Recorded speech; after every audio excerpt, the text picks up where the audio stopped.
Donc, on va tout de suite enchaîner par la dernière communication de cette matinée, qui nous est présentée par Léa Joregui et Jeanne Matas. Léa Joregui est doctorante en histoire de l'art en co-tutelle entre l'École du Louvre, sous la direction de Pierre Barbillon, et l'Université libre de Bruxelles, sous la direction de Sébastien Clairvoy. Elle travaille sur la question de la représentation et de l'autoreprésentation de la figure du sculpteur dans une visée comparatiste entre Paris et Bruxelles au tournant du siècle. Jeanne Matas est guide conférencière, chargée de cours à l'ICP et chercheuse indépendante. Autour du projet intitulé Off-Keeping, Off-Shaking, ses recherches se focalisent aujourd'hui sur le dépassement de l'essentialisme dans l'art écoféministe américain de la seconde moitié du XXe siècle. Aujourd'hui, elle nous propose en duo une communication autour des différentes notions du masque, intitulée Mascarade et queer naval, les identités artificielles subversives. Léa et Jeanne, je vous laisse la parole pour les 20 prochaines minutes. Nous allons parler plus précisément du masque aujourd'hui. Et on vous a mis en guise de prélude une phrase qui a inspiré notre réflexion de Monique Wittig, juste en guise de prélude, puisque notre réflexion est partie de cette phrase des guerrières dans laquelle Monique Wittig affirme, exhorte que tout geste est renversement. Précisément, le renversement est au cœur de cette mascarade du masque, puisque le masque est à la fois, pour le regard occidental, considéré comme soit art primitif ou art folklorique. Il est soit un artefact d'un passé immémorial, dénigré, ou encore une sorte de fétiche à l'animisme barbare. Enfin, le masque est vraiment fantasmé par ce regard occidental, qui à la fois a un regard condescendant, mais qui est aussi fasciné par ce pouvoir de l'étranger, par ce pouvoir de l'autre. La mascarade désigne non pas le masque passif, mais bien le fait actif de l'incarner, de le porter. Et il est vraiment au centre de rites, de fêtes et de grandes cérémonies collectives. En premier lieu, le carnaval, dont les origines remontent en Occident au Moyen-Âge, et en même temps un lieu et un moment éphémère dans lequel les masques prennent leur revanche, agissent, viennent renverser, déstabiliser les normes établies. En histoire de l'art en particulier et dans les œuvres que nous avons sélectionnées de manière subjective, les artistes se saisissent précisément de cette forme du masque, utilisent le déguisement comme une interface au monde pour jouer les normes établies et montrer qu'elles sont artificielles, arbitraires et ainsi les remettre en question. Processus cathartique par la subversion, le carnaval et la mascarade a vraiment pour vocation de révéler l'infondé de toutes ces normes, de tous ces codes assimilés par le corps social. Et les artistes que nous étudierons vont nous amener par une nouvelle voie de traverse, par l'ironie et le renversement, à repenser et à critiquer, osons le mot, la tyrannie manichéenne de ces corps normés et genrés. Donc, on va intervenir à deux avec Jeanne. C'est vraiment quelque chose qui nous tient à cœur. Dans ces conférences sur l'histoire de l'art et plutôt féministe, on pense que le débat et la concertation est saine et fort agréable. C'est vraiment un parti pris de deux voix et de quatre mains. On commence avec une partie qui s'attache à dévoiler les masques et surjouer les dictats, codes de genre exacerbés. Avec une artiste notamment, donc on commence en plein cœur de la seconde vague féministe, avec Françoise Janicot, que vous avez donc derrière moi, une artiste qui participe notamment au collectif Femmes Art. Et la performance est intitulée de manière assez ironique en coconnage. Elle est exécutée pour la première fois en 1972 et il ne reste plus de cette performance qu'une trace photographique.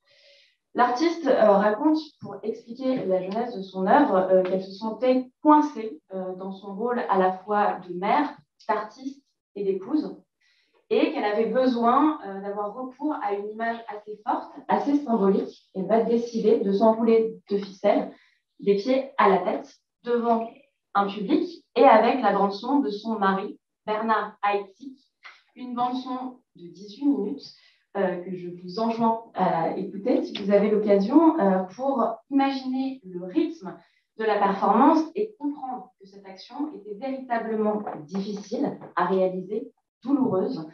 L'artiste respirait mal, elle pouvait tomber et aller jusqu'à l'étouffement avant de se libérer finalement en coupant la ficelle. Vous avez ici une citation sur laquelle en fait je me concentre principalement sur la toute fin, où l'artiste en fait écrit elle-même que cette performance est une sorte de paradoxale disparition, affirmation de soi, une sorte d'anti-striptease. On peut projeter dans cette performance toutes les violences réelles et symboliques faites aux femmes, une performance qui est donc basée sur la contrainte, sur la souffrance, sur le corps de l'artiste mis à mal. C'est caractéristique aussi de cette performance qui émerge dans ces années-là et qui va infuser toute la création. On a une symbolique ici des femmes enfermées par la pression extérieure, par la pression sociale et qui donne à voir jusqu'à l'absurdité et la cruauté donc de ces liens invisibles qui emprisonnent les femmes. La performance se termine sur le visage ligoté que vous avez tout à droite de l'écran, masqué très littéralement. Cette problématique, elle va infuser la création européenne d'un certain féminisme. Donc là, on a un exemple notamment tout à gauche avec les deux images de l'artiste allemande Annegret Solto. Donc Annegret Solto qui va réutiliser cette question du lien, cette question du bâillonnement en ramenant en fait le masque à son minimum, celui du fil qui déforme et qui dévisage. Cette artiste allemande, dès le milieu des années 70, elle va utiliser cette iconographie qui la rend captive et progressivement, sa pratique va évoluer de manière assez fluide vers l'utilisation du photomontage et là, très littéralement, l'utilisation du masque qui est cousu sur la photographie de l'autoportrait de l'artiste. Une identité masque, donc, qui est imposée, et ici, notamment par rapport au titre. Alors, je ne sais pas si vous le voyez, mais on a Mountorgluk, on a la chance de la mer, là aussi, c'est quand même assez ironique. Donc, cette identité masque de la mer imposée à la femme. Sans trop nous attarder, on termine également avec l'exemple de Nicole Métayer, tout à droite, donc artiste française, qui ajoute à ce lien restrictif l'écrasement du visage sur un écran de photocopieuse. Et l'idée d'empreinte, ici, nous montre vraiment une connivence de ce symbole du lien qui masque, du lien qui déforme et du lien qui sabote une certaine image attendue par la société. Puisque nous parlons d'empreinte, on va glisser maintenant vers la plus sacrée d'entre toutes, la Vera icône, tout en n'oubliant pas que cette mascarade dont on parle ici n'est jamais simplement théâtrale, elle est toujours aussi sociale. Là, on parle, je cite Pamela Robertson, qui est donc édité dans le Camp Reader de Fabio Cleto. David Trullo, ici, on va s'y intéresser. C'est un artiste qui utilise la photographie et la vidéo et qui mène un travail notamment sur l'iconographie et les différents niveaux de compréhension de l'image et la manière dont elle est diffusée. Il vient briser les barrières entre réalité et fiction. Il vient queeriser l'histoire de l'art et l'histoire de la religion, ainsi que les institutions muséales. Toute cette pratique repose vraiment sur la volonté d'agir dans les différentes catégories du monde de l'art contemporain, le marché, la communication et l'éducation. Vera Icône, c'est donc l'alter ego de David Trullo, qui est né en mai 2012. Et Vera va naître dans la douleur en rejouant et en déjouant cette idée d'une performance qui est construite sur la souffrance, donc référence à ces années 70, cet art performatif, notamment Gina Pan et Marina Abramovic. La souffrance, on la voit littéralement ici sur ce visage qui se tient avec du mascara qui a dégouliné. Vera Icône, c'est cette mascarade finalement même de l'art performatif des années 70, un personnage qui montre, comme le dit Zoé Adam dans sa thèse brillante, que la mascarade est plus efficace que la chair qui souffre lorsqu'il s'agit de déconstruire les normes de l'identité. Vera Icône, c'est donc la vraie image. Il y a une subversion dans cette création de cet alter ego de David Trullo. Qu'est-ce que c'est une vraie image dans ce personnage qui vient remettre en question les artifices de genre?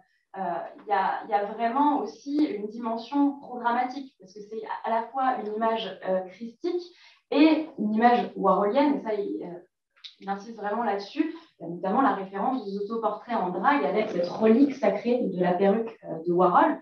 Ici, c'est donc un travestissement comme mise en avant des dysfonctionnements et des exclusions du monde de l'art. Donc, cette approche performative, ce travestissement implique le corps de l'artiste et il met en avant la situation des artistes, de l'artiste dans un contexte social avec des conférences, des masterclass, des visites guidées, le tout basé sur l'humour. Et toutes ces actions, elles vont permettre d'infiltrer le musée, d'infiltrer la galerie, le marché en contaminant, et là j'utilise à dessein ce terme, de contagioniser finalement cet univers.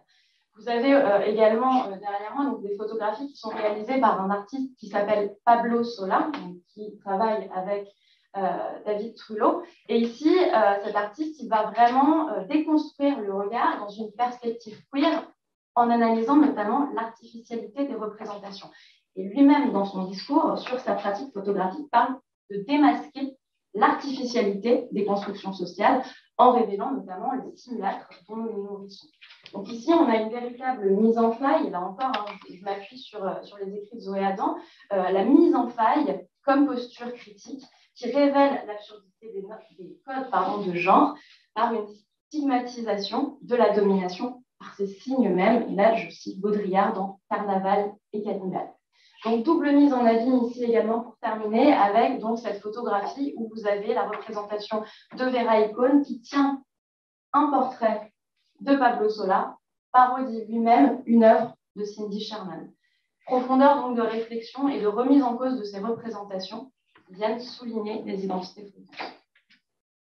On va s'arrêter maintenant sur ces fameuses identités flottantes en interrogeant la pluralité des masques et quels sont les usages directement. On va prendre deux exemples assez différents. D'une part, Claude Cahun, pour montrer que la pluralité des masques a pour vocation de faire sortir l'individu d'une norme unique, d'une norme binaire trop restreinte.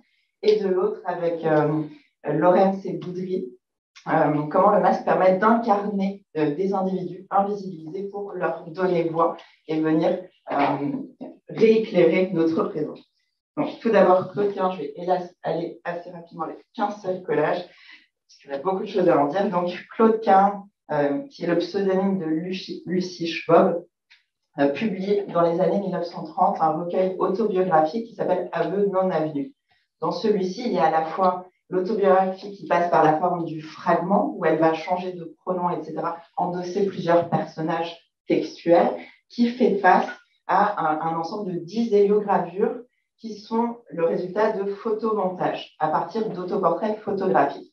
Et à la fois, on a une autobiographie discontinue, composite, qui laisse toute la place à des identités diffractées, multiples, et en face, nous avons un équivalent visuel, comme on en a un exemple ici, qui est lui-même aussi un objet complexe en plusieurs temps. Déjà, on voit qu'il y a une sorte d'amalgame entre le masque et le visage chez Claude Cahun, comme on le voit écrit, c'est difficile ici, de manière manuscrite, tout à gauche autour de ces masques superposés, où c'est marqué « Sous ces masques, un autre masque, je n'en finirai jamais de soulever tous ces visages ». Donc on voit que le visage finalement est lui-même un masque social construit par soi et construit par la société. Claude Cahun elle-même dit qu'il s'agit dans Aveux non avenus d'un carnaval perpétuel où il faut justement jouer de tous les déguisements, car le neutre est le seul genre qui me convienne toujours. On a vraiment ce leitmotiv du miroir, du double, du reflet diffracté, du vitrail qui joue de la transparence, de la polyphonie et de l'opacité.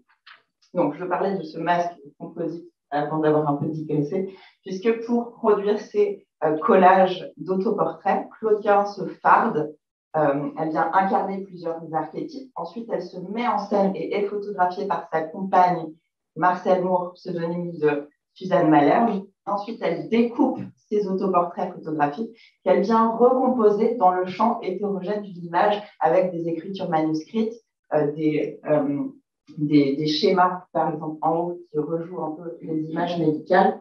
Et on voit, par exemple, ici, qu'elle, en même temps, vient superposer tous ces archétypes, tous ces personnages qu'elle incarne sur la gauche. Au centre, vous avez une sorte de statue dont l'ombilic sort une allégorie des 5 sens. Ici, l'autoportrait est morcelé et réduit à son minimum, donc aux fonctions essentielles, dénominateurs communs de l'individu, avec un nez, une oreille, un œil, une main et une bouche qui sont ceux de Claude Cahun. Et tout en haut, vous avez cette frise qui parodie les images médicales avec la coupe d'un utérus qui se déroule, avec un embryon qui se développe de droite à gauche. Et tout à gauche, vous avez dans une sorte de poupée russe un jumeau, donc c'est deux faces de la personnalité dont le sexe est dissimulé, puisque le sexe ne paraîtra et ne sera différencié qu'à l'arrivée dans la société. C'est la société qui vient discriminer, qui vient classer et qui vient hiérarchiser. Je vais aller un peu plus vite pour Lorraine et Boudry, puisque ces deux artistes qui sont allemandes et suisses vont réaliser ici en 2008 avec Nobody un film qui retranscrit une performance.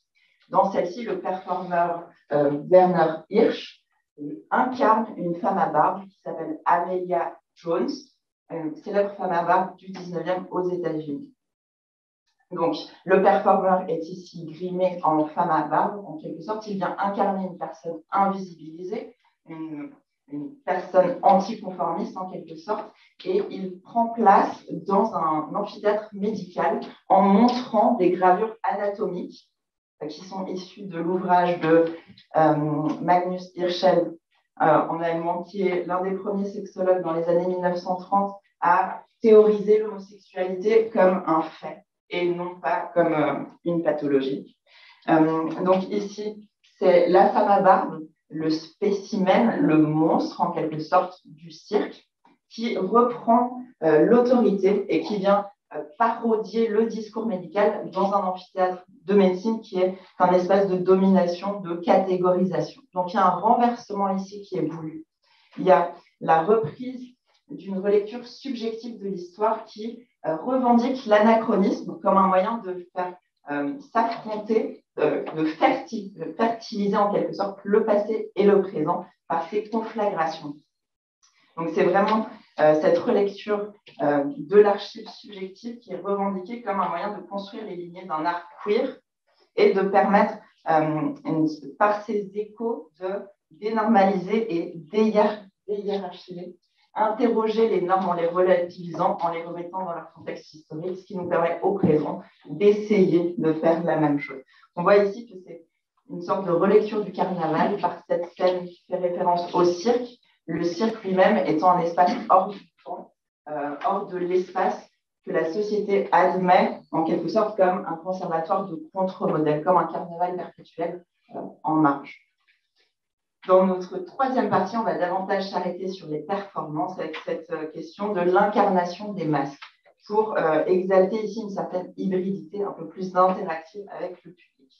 Je vais m'arrêter rapidement sur Lorraine O'Grady, qui est une artiste états-unienne d'origine jamaïcaine, dont la première performance s'appelle Mademoiselle bourgeoise noire, en français dans le texte, qu'elle joue dans les années 1980 dans une galerie de Manhattan. Lorraine O'Grady vient fabriquer une robe de mariée en amont en récupérant 300 gants dans des magasins de seconde main. Donc, elle va se vêtir de cette grande robe blanche, rentrer dans la galerie, distribuer un bouquet de chrysanthèmes blancs au public, ce qui va dévoiler un fouet. Elle enlève sa cape, elle se fouette une centaine de fois avant de déclamer un poème en criant pour la clôture de cette performance. Donc, Lorraine O'Grady, ici, s'invente un véritable alter ego. Elle en parle à la troisième personne. Et elle vient vraiment crypter cette performance en plusieurs temps, de nombreux symboles, pour dénoncer des discriminations croisées avec une visée intersectionnelle. Les gants blancs, tout d'abord, composent une robe de mariée. Donc, c'est l'attribut féminin, le rôle parfait selon le patriarcat de la femme mariée au foyer. Les gants blancs eux-mêmes renvoient également aux tâches de domestiques qu'avaient les populations noires qui étaient discriminées et ségrégées. Donc, tous ces vêtements, pour elle, c'est vraiment les normes et les contraintes qui sont incorporées, qui sont internes à l'individu et qu'elle va nommer oppression. Au contraire, elle distingue la répression avec le fouet, qui est la violence externe, symbolique ou réelle, par l'État, par la société, qui est matérialisée par le fouet, qui fait évidemment référence à l'esclavage. D'un point de vue un peu plus interrogeant les classes sociales, elle aura aussi un discours qui n'a pas été très bien compris, avec donc le titre de cet alter ego qui s'appelle Bourgeoise et le châtiment masochiste de se fouetter.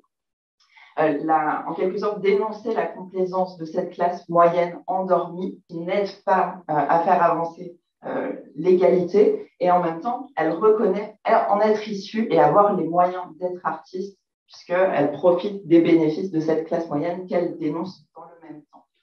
Lorraine O'Grady, ici, elle revendique la violence, elle revendique la véhémence, elle va crier son poème qui invite à l'exhortation et s'insurger contre cette ségrégation géographique, mais également symbolique, culturelle et intellectuelle, en dénonçant ces discriminations croisées.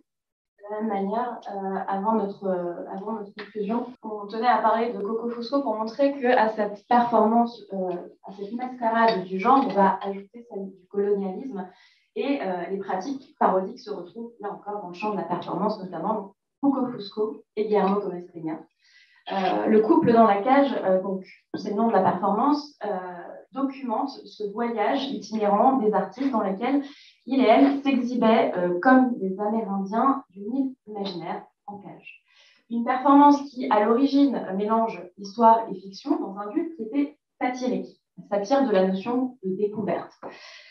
Seulement, renversement carnavalesque de leurs attentes, puisque la plupart des spectateurs qui ont assisté à cette performance ont cru qu'il s'agissait de véritables sauvages en 1992. C'est quand même assez incroyable, et cette performance est vraiment un puissant mélange de fiction comique qui prend le parti de dénoncer par l'absurde et la dérision le phénomène raciste des eaux humains. C'est réactivé en 2012, notamment avec donc des gravures qui parodient l'iconographie coloniale du 19e et qui mettent en fait en avant la réaction des spectateurs, avec notamment au milieu une gravure qui donc, évoque les poils, puisque donc, la performeuse est rasée et on a un petit groupe de jeunes marins qui s'étonnent en se demandant mais ils connaissent ça là-bas dans leur pays, les rasoirs, parce que c'est drôle, elle est épilée. Donc il y a vraiment dans cette performance le témoignage d'un travail qui relève du collectif, les spectateurs aussi y croient, et les déguisements qui sont utilisés, masque de catch, laisse, jupe en raffia, plastron, chaîne, participent de ce pastiche. Et la mascarade souligne une crédulité basée sur cette esthétique hybride. Coco Fusco, qui est également théoricienne et historienne de l'art, défend la nature politique du corps. Le couple dans la cage est une matérialisation de ce concept. Et par l'esthétique carnavalesque et la performance d'un pseudo-primitivisme, les artistes reconquièrent l'espace civil et font participer le regardeur et la regardeuse. Nous allons donc conclure maintenant avec une citation de Foucault dans une conférence radiophonique en se concentrant notamment sur la fin. En tout cas, le masque, le tatouage, le phare sont des opérations par lesquelles le corps est arraché à son espace propre et projeté dans un autre espace. Objet polysémique que l'on appose et que l'on enlève, le masque s'impose comme parfait instrument pour matérialiser les dogmes étouffants, autant que pour souligner le caractère artificiel et arbitraire des normes sociales. La mascarade se fait ainsi travestissement pour performer le genre, pour le subvertir, le saboter.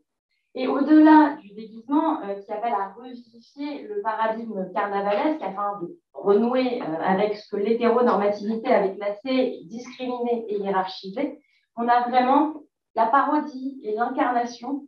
Et tout derrière, donc, cette archéologie qui est lignée queer qui se dessine, ces constellations subjectives qui vont venir rassurer nos fondements présents. Donc la mascarade, elle rejoue le lieu du collectif. On a beaucoup insisté là-dessus, du subjectif par la performance et vient en fait déstabiliser et taper des préjugés qui sont ancrés. Et comme Nathalie Gothard l'évoque dans son ouvrage, malgré son caractère éphémère, le carnaval est sans retour. Merci beaucoup.